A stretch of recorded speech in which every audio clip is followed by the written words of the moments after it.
Marhaba, ni furaha iliyoje kuungana nawe alasiri hii ikiwa ni saa 10 kamili majira ya Afrika Mashariki. Karibu ikiwa ni tarehe 16 mwezi wa Januari mwaka 2023. Hizi ni taarifa za Mbiu ya KTN, tuandamane. Jina langu ni Suleiman Yeri. Waziri wa Elimu Ezekiel Machogu amewataka walimu wakuu na wazazi kuhusika kikamilifu na kufuatilia kwa karibu uteuzi wa sekondari ili kuhakikisha wanafunzi wanapata mwongozo bora wakati wa kuchagua shule ambazo wangependa kujiunga nazo. Hii ni baada ya kubainika kuwa zaidi ya wanafunzi 2000 hawakuchagua shule ambazo wangependa kujiunga nazo. Aidha, shule ya Kabianga na Nyuki na shule ya wasichana ya Pangani na Alliance ni miongoni mwa shule zilizoteuliwa zaidi na wanafunzi zaidi ya uwezo wake. This process has been carried out in a way that ensured fairness in the placement of KCPE examination candidates of 2022. The placement was based on choice, merit, and affordability of places. The 2022 KCPE examination candidates constitute the 6th and 2nd last cohort of runners under the 844 system to be admitted to secondary schools under the government policy of 100% transition. The ministry is committed to ensure that parents, guardians with runners joining Form 1 are not overburdened with unnecessary requirements. Principals should exercise caution while listing the requirements so that the cost of education is reduced as much as possible.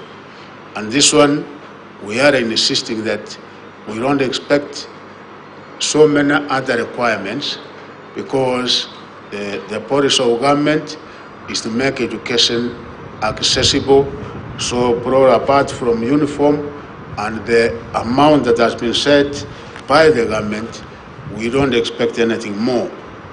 Principals should ensure that no student is sent away from school over illegal levies, and we are going to be very categorical, very strict on this. Let me now focus on the placement of 2022 KCPE candidates. The ministry has placed all eligible candidates appropriately in secondary schools in keeping with the 100% transition policy. This selection process was strictly guided by the principles of merit, choice, equity, and affordability of space in placing candidates. For the first time, the ministry placed 9,019 runners from primary schools located in the refugee camps in public schools. This is in line with the 2017 Djibouti Declaration on Regional Refugee Education that stipulates the need to enhance capacity of IGAD member states to implement commitments to quality education and learning for refugees and host communities.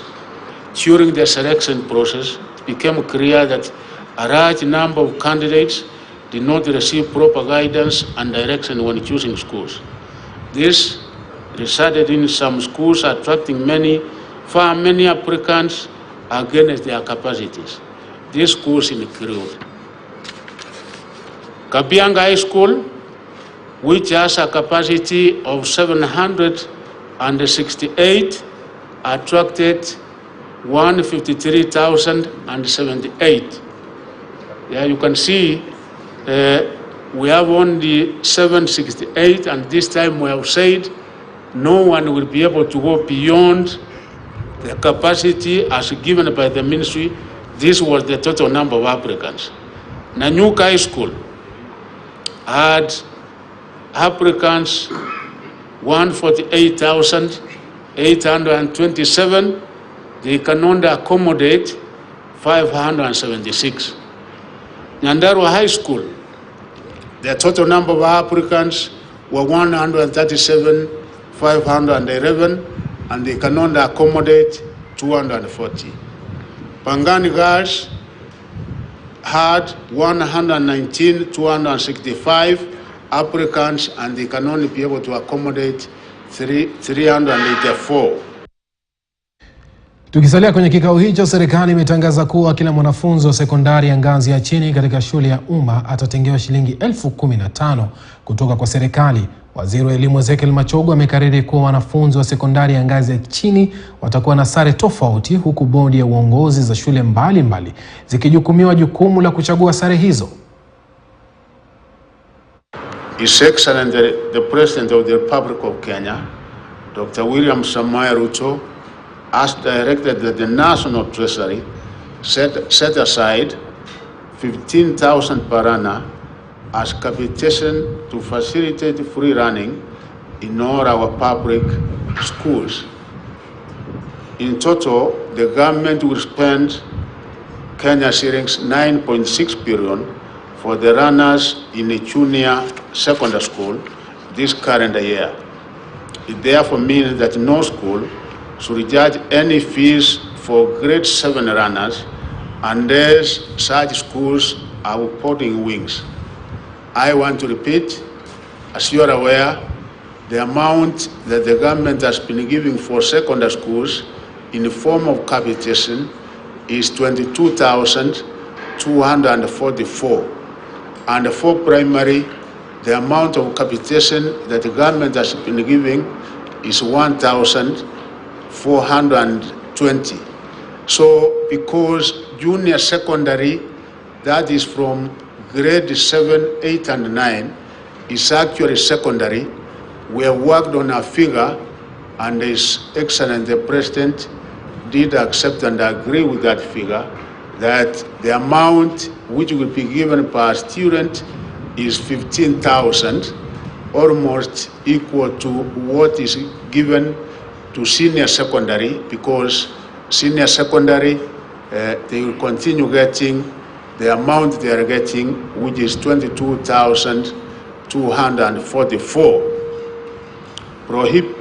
Prohibition of public schools from charging any admission fee for any grade 7 runner due to the 100% transition policy in the same school where the runners were enrolled in grade 6. And this one will repeat that there will be no school fees payable in any of our public schools, because you know that this is the constitutional requirement that the basic education, primary to secondary, is compulsory and free. The Teacher Service Commission is in the process of recruiting 30,000 teachers, new teachers, the majority of whom will be attending to runners in the junior secondary school level. And in this, we want to assure the country that we have enough teachers. In actual fact, we have quite a number of graduate teachers based at our primary school level, and those teachers that are already in primary schools who are graduates will be teaching in junior secondary schools, and they have accordingly been prepared for the same. And also the number of teachers we are recruiting, a number of them will be graduates who will be posted to junior secondary schools. So the issue of lack of teachers to teach in junior secondary school does not arise, and they have also been accordingly prepared to undertake this particular assignment. Na mwenyekiti wa tume ya uchaguzi na mipaka nchini IEBC Wafula Chebukati amesema hana la kujutia katika utendakazi wake anapotarajiwa kuondoka afisini hapo kesho.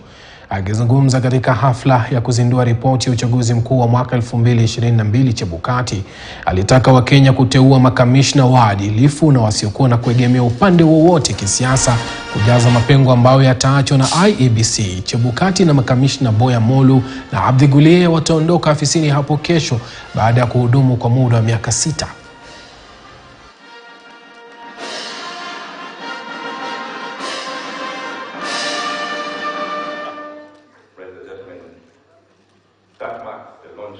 The people they need to come up with are people who should serve without any biasness or partisanship. Because if we do so, then you'll have they'll not be able to complete the term of office the way we have done.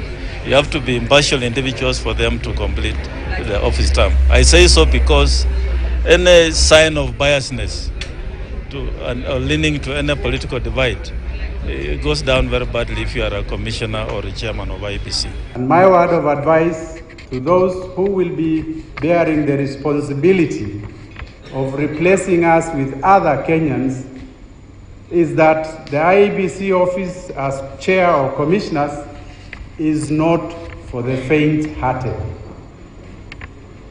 Please choose commissioners wisely. This is a national commission. It is not a place for political rewards. Please take political reward elsewhere, not to the commission, because a weak IBC is unstable, will result into instability in the country. Our democratic space will shrink. It is likely it can collapse the country one day. It is very easy to collapse this country if IBC plays partisan politics. I wish to assure the IEBC, and indeed all other players in the electoral sector, in the election sector, of unwavering support, particularly given that elections policy is a function within the office of the Attorney General. And this office, in line with its responsibilities as the principal legal advisor to government and the custodian of the rule of law and the public interest, will remain ready to support the IEBC and other players in effecting law and policy reform recommendations. Na viongozi katika kaunti ya Kiambu wameapa kufanya kazi kwa pamoja kwa lengo la kutimiza ahadi walizowapa Wakenya wakati wa uchaguzi mkuu, ikiwemo kutimiza miradi ya maendeleo.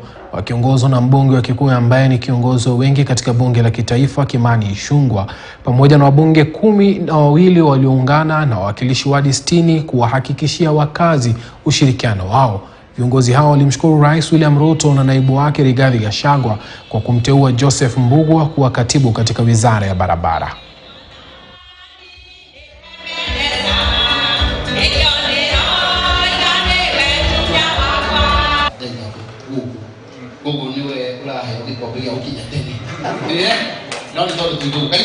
I assure you, we shall support you ili tufanyie watu wa Kiambu kazi. Hatutaki Kiambu irudi mahali imekuwa miaka 10. We have actually as a county wasted 10 good years. You have a huge responsibility to rescue that position, and we will all as leaders support you to make sure that we all serve with humility and deliver on our promises to the people of Kiambu. Ukweli, so hakuna shida kubwa. Kaunti ya Kiambu iko sawa na kazi inafanyika na tutaendelea kufanya kazi. Amewakashifu baadhi ya viongozi wa siasa katika kaunti hiyo kwa kukandamiza uongozi wake kwa malengo yao ya binafsi. Gavana huyo amesema kuwa viongozi wengine wameanza siasa za urithi za mwaka 2027. Ameongeza kuwa baadhi ya wanasiasa wakongwe wamekuwa wakiwatumia wawakilishi wadi kupigana na uongozi wake wakati huu ambapo anazindua ajenda yake ya maendeleo. Amewarai viongozi waliochaguliwa kufanya kazi pamoja kwa minajili ya maendeleo. Akizungumza huko Sikhendu wakati wa uzinduzi wa ujenzi wa barabara na Tembea, ameonya wapinzani wake dhidi ya propaganda. Mheshimiwa Rais wa Kenya saa hizi, Mheshimiwa Ruto akiingia siasa 1992, hata Mzee Moi hakuwa anataka yeye, kwa sababu aliondoa Chesire ambaye Mzee Moi alielewa na familia ya Chesire kina Kitonya hapo, na akakuwa na matatizo, lakini watu wake walisimama na yeye. Saa hizi rais wa Kenya, viongozi lazima wajengwe na lazima mkuwe wavumilivu, otherwise tutakuwa tunahangaika namna hii. Ile meza ambaye mambo yanapangwa ya taifa, hatutaenda pale by right, tutakuwa tunaalikwa tu bila wengine wanaalikwa. Sasa kuja wewe unapewa hiyo, naenda wewe kwenda, hauna say huko. Hata kesho wakiamua kukufukuza wanakufukuza and there's no consequences. Utafanya nini? Lakini kama unaenda na jamii yako, kama kiongozi na jamii yako meza amekubandika hapo, nani atakukuza? Mbunge wa Wajir South Mohamed Ado amelalamikia hali ngumu inayopitia eneo bunge lake kutokana na kuendelea kwa kiangazi kwa muda mrefu. Ado ambaye alifungua ofisi nyingine katika eneo la Bulahodan amesema kuwa ofisi hiyo mpya itatoa nafasi kwa wananchi kuwasilisha mahitaji yao huku huduma zikipelekwa karibu nao.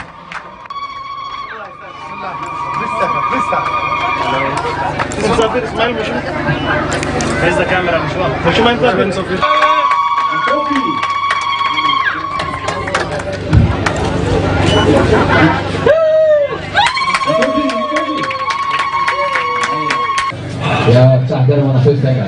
Wajir South is a very vast constituency. It's almost 22,000 square kilometers. And you can understand the distance people have been forced to travel seeking the attention of the Member of Parliament. That is why we decided on 2 different offices for Wajir South constituency. So instead of putting it in Habaswein alone, we decided we just also have to put up an office in Wajir town to take services closer to the people. This is all about providing services to the people, but not just that, because as the MP, I also need to know the conditions my people are living under, the problems that they are having, the issues, and having an office here that's manned by staff who are helping the people.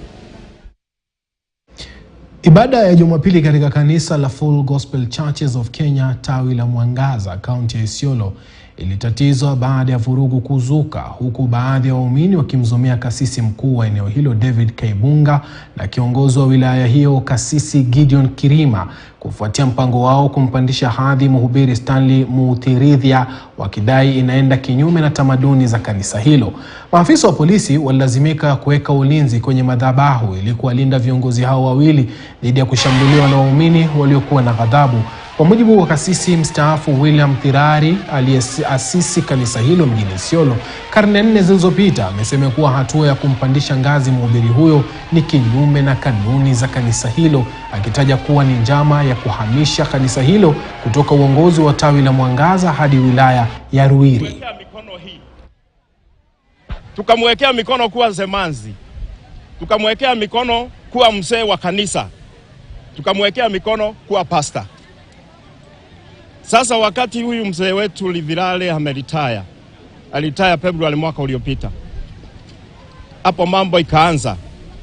Nafikiri ni kiu ya uongozi, akawa sikisani na anybody. Tukimuita mikutano, tukimpigia simu ya kuji, na akaanza mambo. Baadaye wakati ambapo tumepewa Livretad mpya ambaye ni Livretad Muchena, kwa sababu ushinda hapa Mwangaza yaanzia leo, hawakutukusikiza. Kuna barua tulituma, hawakurespond. Lakini leo ndio wamekuja wakati vita imeshacha, na ndio maana tumesema Warundi mahali tu wametoka, kama wangetuhitaji wangekuja mapema, kwanza waite wazee wa Hello CA, maana ndio wanajua ni nini naendelea, waketi kishini ili jambo hili liweze kusuluhishwa. Mtu mmoja amefariki huku wengine wawili wakilazwa hospitalini wakiwa na majeraha na wengine kujeruhiwa kwenye shambulizi lililotokea kijiji cha Kanyuka, divisheni ya Ngarua, wadi ya Marmanet katika eneo bunge la Laikipia Magharibi. Inaaminika kuwa wezi wa mifugo walitekeleza uvamizi huo katika kijiji hicho huko kaunti jirani ya Samburu. Wakizungumza katika hifadhi ya maiti hospitali ya rufaa ya Nyahururu, majirani wa kijiji hicho walivamiwa mwendo wa saa 8 usiku wakipigwa kwa marungu huku wengine wakichomwa visu. Hali hiyo ilipelekea kifo cha Simon Wandera mwenye umri wa miaka 35. Wakilishi akaniambia niwasaidie vile ninawasaidia hapa. Brother yake kwake kumefamiwa na watu wamepigwa, na si kupigwa ni kupigwa, na hakupigwa, alikuwa anapigwa na vibu ile ya shuma, sio ile vibu ya miti, ni ya shuma, na kuduga kisu. Wawili wakaponyoka wakatoroka, huyu mmoja akauawa, amekatwa hapa. Wakati ametoroka akiwekwa moshari, hiyo pimbu ya shuma imeonekana pale, imemkata, hata imekatika mara mbili. Iko na askari wale walitoka Kaladi, au wengine wanatibiwa huko Kaladi wakiwa serious. Nimesema waletwe hapa Nyahururu General Hospital.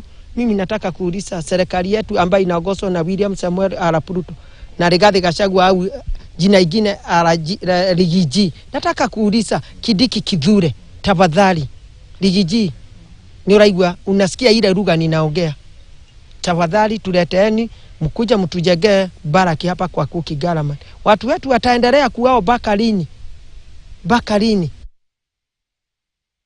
Na makali ya kiangazi yanazidi kuacha makovu kwa wenyeji, huku mamia wakikabiliwa na baa la njaa katika kaunti ya Turkana. Idadi kubwa ya wanaoathiriwa ni watoto na wakongwe. Wanaposubiri msaada wa serikali, mashirika ya binafsi yamejitokeza kujaribu kuliziba pengo hilo, kama anavyoarifu Mike Ekutan anayetuchorea taswira kamili kuhusu kiangazi na njaa katika kaunti hiyo kubwa.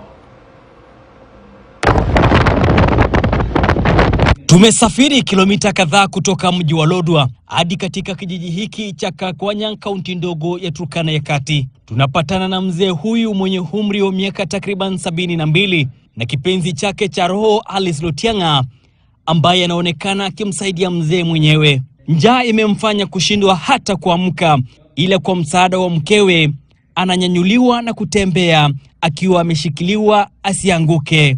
Mkewe anampikia ugali mkafu akitumia unga alioletewa na mhisani. Mama huyu anategemea kushona fagio hizi ili kujikimu kimaisha. Hapa tunakabiliana na matatizo ya njaa.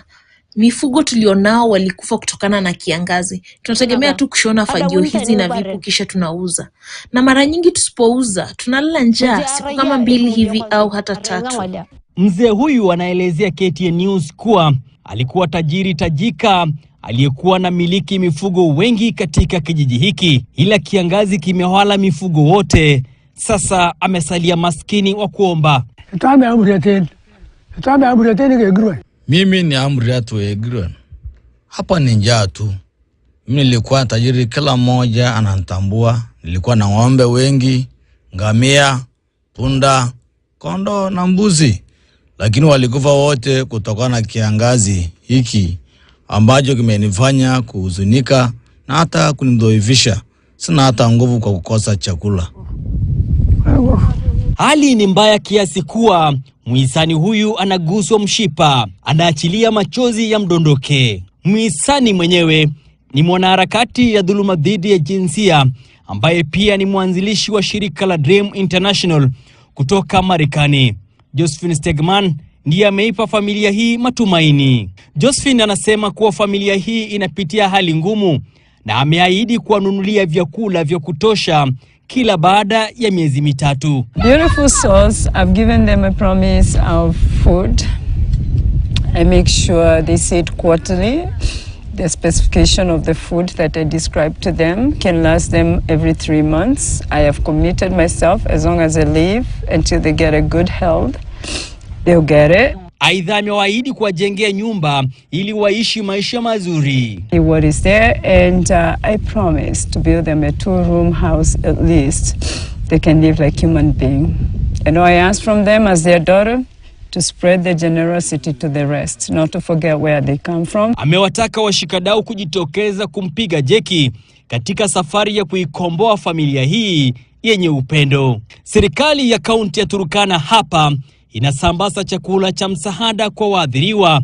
Shughuli yenyewe ikiongozwa na gavana wa Turkana Jeremiah Lomurkai, ambaye anaomba msaada kutoka kwa wadau ili kuwafikia wengi. Nataka makampuni zote zile ziko Turkana, kama ni UNICEF, kama ni ile Oxfam, kama ni World Vision, kama ni hata ni ile Danish company zile ziko Turkana, KCPE, Dr. Deep na zile zingine zote, watuletee chakula ili tuweze kupigana na kiangazi katika Turkana County.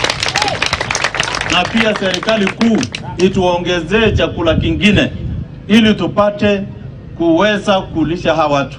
Wakazi hawa vilevile wanapitia changamoto ya ukosefu wa maji, huku wakilazimika kutembea kilomita zaidi ya 10 kutafuta maji kwenye mto huu wa Kawalase ambao umekauka, huku tegemeo likiwa kisima hiki ambacho wanasema maji yake si salama kwa matumizi ya binadamu. Kila kitu nakunya hapo, na hiyo umba wanakunya kila kitu tu. Watu nakuja kuongea. Sasa sisi nakunya. Tunakuwa na shida ya homa, tunakuwa na shida ya kipindupindu, tuna diarrhea, na wakati tuna diarrhea tunaenda hospitali kujitibu. Haya maji iko na shida kabisa. Kiangazi hiki kinaendelea kuathiri wakazi wa kaunti ya Turkana kwa idadi kubwa, huku wengi wakidhoofika kiafya. Haya yanajiri miezi 2 baada ya Rais Daktari William Ruto kuzuru kaunti hii ya Turkana na kuzindua chakula cha msaada ambacho akijawafikia wengi kutokana na ukubwa wa kaunti hii. Nikiripotia runinga ya KTN News nikiwa kaunti ya Turkana, mimi ni Mike Ekutan. Shukrani sana Mike Ekutan kwa taarifa hiyo, na taarifa yake Ekutani na nipa mimi nafasi ya kupata pumziko fupi. Usiende mbali mtazamaji, tukirudi tunazo taarifa nyinginezo ambazo tumekuandalia alasiri hii.